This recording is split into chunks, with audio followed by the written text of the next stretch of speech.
மகளிர் தினத்தை முன்னிட்டு இந்திய வளர்ச்சி இயக்கம் சார்பில் கிராமப்புற யுரேகா மாணவிகளுக்கு இலவச மிதிவண்டி வழங்கும் நிகழ்ச்சி நடைபெற்றது.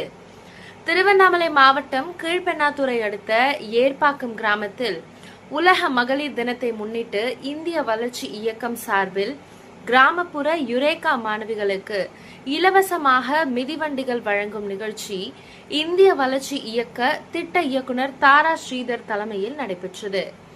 திருவண்ணாமலை மாவட்டத்தில் தஞ்சாம்பட்டு, கலசப்பாக்கம், போலூர், திருவண்ணாமலை, கீழ்பெண்ணாத்தூர் உள்ளிட்ட தாலுகா பகுதிகளில் இந்திய வளர்ச்சி இயக்கம் சார்பில் 300க்கும் மேற்பட்ட மாணவ மாணவிகளுக்கு மாலை நேர கற்றல் இலவச கல்வி வழங்கி வருகின்றனர்.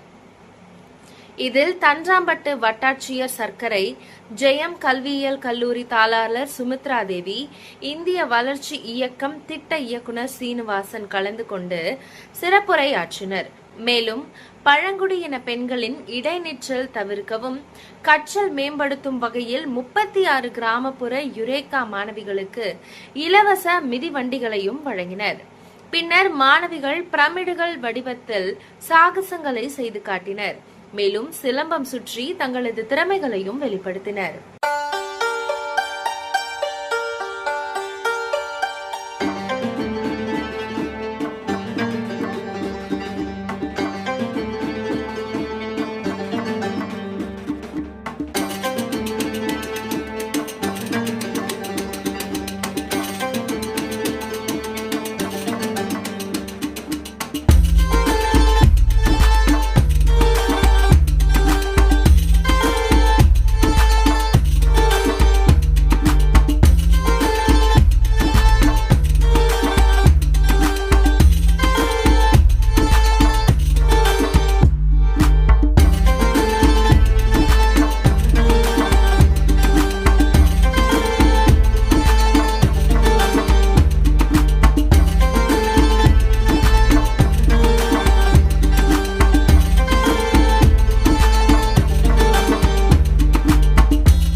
நிகழ்ச்சியில் முன்னாள் ஊராட்சி ஒன்றிய குழு துணைத் தலைவர் வாசுகி, மகளிர் திட்ட பயிற்சி அலுவலர் பானுபிரியா, வில்மாட் பாரதி, தலைமை காவலர் புஷ்பா, இந்திய வளர்ச்சி இயக்க திட்ட மேலாளர் உஷா, ஒருங்கிணைப்பாளர் சிவகுமார் உள்ளிட்ட ஏராளமானோர் கலந்து கொண்டனர்.